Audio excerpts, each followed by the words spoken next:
Bem, meus irmãozinhos, quando Jesus mandou João nos escrever no Apocalipse 12, verso 17, e abre aspas, e o dragão irou-se contra a mulher e foi fazer guerra ao remanescente da sua semente, os que guardam os mandamentos de Deus e têm o testemunho de Jesus Cristo. O fiel católico é instruído pelo magistério romano a interpretar que a mulher nessa passagem seria Maria, mãe de Jesus. Em verdade, o significado de mulher no Apocalipse é igreja, tá? E, inclusive, nada tem a ver com a igreja católica ou qualquer outra, tá? E sim, a igreja formada por aqueles que professam a fé verdadeira.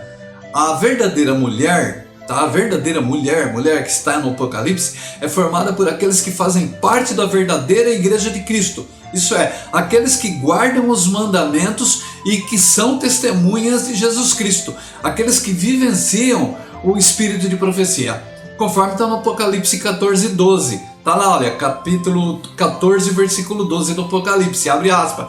Aqui está a paciência dos santos. Aqui estão os que guardam os mandamentos de Deus e a fé em Jesus Cristo.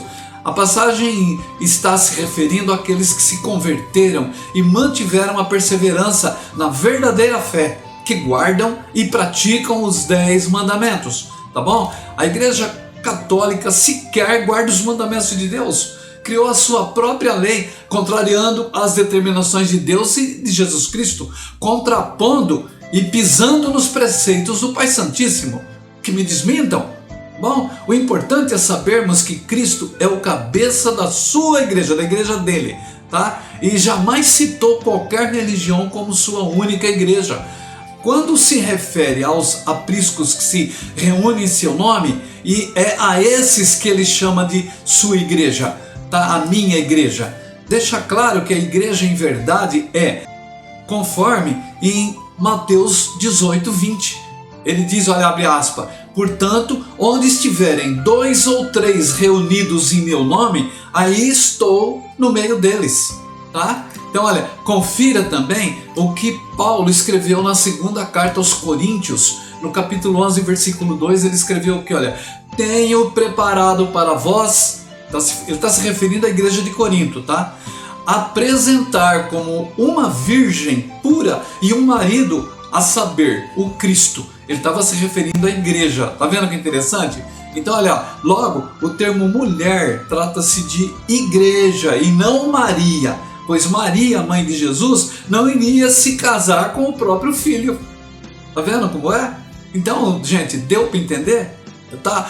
Assim como em outras passagens, Jesus está deixando claro, como eu disse há pouco no início, no Apocalipse 12, 17, que o restante da descendência da sua verdadeira igreja é formado por aqueles que guardam os mandamentos de Deus e que vivem sob o seu testemunho na terra. É isso que ele fala e repete, e os apóstolos também repetem. Outro ponto a destacar é que o magistério de Roma passa para os fiéis a inverdade de que a Igreja Católica é a única que foi fundada por Jesus Cristo. Gente, trata-se de mais uma farsa, pois as autoridades eclesiásticas católicas sabem, isso é, têm a obrigação de saber. Se não sabe é porque não são dignos de estar lá no púlpito, tá bom? Que a verdadeira igreja de Cristo não tem placa nem nome de religião, essa ou aquela, e sim é formada por aqueles que lhes abrem o coração. Ainda em Apocalipse, no capítulo 3, versículo 20, então ele diz, olha, abre aspas, Jesus falando, tá bom? Eis que estou à porta e bato. Se alguém ouvir a minha voz e abrir a porta, entrarei e cearei com ele e ele comigo. Ele está dizendo o quê? Aquele que abrir a porta do coração, tá? Ele entra e ceia. O que é? Ele vai dar àquele que abre a porta do coração realmente para ele, definitivamente, ele vai dar sabedoria, ele vai dar conhecimento, ele vai dar discernimento. É essa a forma e fórmula como deve ser entendido, tá? Portanto, Cristo jamais apontou qualquer religião para representá-lo. Todas as religiões, incluindo a Igreja Católica, foram criadas por homens. Tanto que à luz das Escrituras, eu afirmo com toda segurança que Jesus Cristo jamais citou Roma. Pelo menos em tudo que está escrito da palavra dele, tá? Muitas igrejas que na época eram pequenos redutos, tá? Apriscos tratados como seitas, defendendo o verdadeiro evangelho de Jesus Cristo, foram fundadas pela vasta região percorrida pelos apóstolos, principalmente por Paulo e Pedro, bem antes de chegarem em Roma. Paulo chegou primeiro que Pedro, tá bom? Inclusive, criaram, ou seja, fundaram e lideraram, deixando presbíteros e tudo, quer dizer, igrejas instaladas, todas são igrejas descendentes do Evangelho de Cristo. Então, olha, foi Antioquia, Jerusalém mesmo, estou esquecendo, tá? A própria cidade de Jerusalém, que realmente se tivesse uma sede, né, a sede seria Jerusalém. É Jerusalém, foi tudo praticamente, foi ali que aconteceu e é dali que saiu. Nada a ver com Roma, tá bom? Mas veja, olha, antes eles tiveram em Antioquia, tiveram em Bitínia, em Capadócia, Ponto, Galácia, Éfeso, Esmirna, Pérgamo, Tiatira, Sardes, Colossos, Filadélfia, Laodiceia, Corinto, Filipos, Tessalônica e outras que eu não me lembro aqui.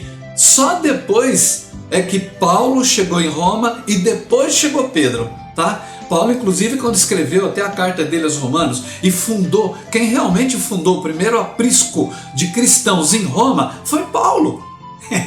É só, minhas crianças, se aprofundarem na verdadeira palavra, tá bom? Logo, essa afirmação da Igreja Católica Romana não se sustenta, uma vez que não consta em nenhuma passagem das Sagradas Escrituras. Ao contrário, os fatos constantes na Bíblia Sagrada desmentem tal afirmação, assim como tantas outras. Advirto, meus irmãozinhos, minhas irmãzinhas, despertem enquanto é tempo e, se é que realmente se preocupam com o futuro de suas almas, aprofundem-se nas Sagradas Escrituras. Em nome de Jesus, amém.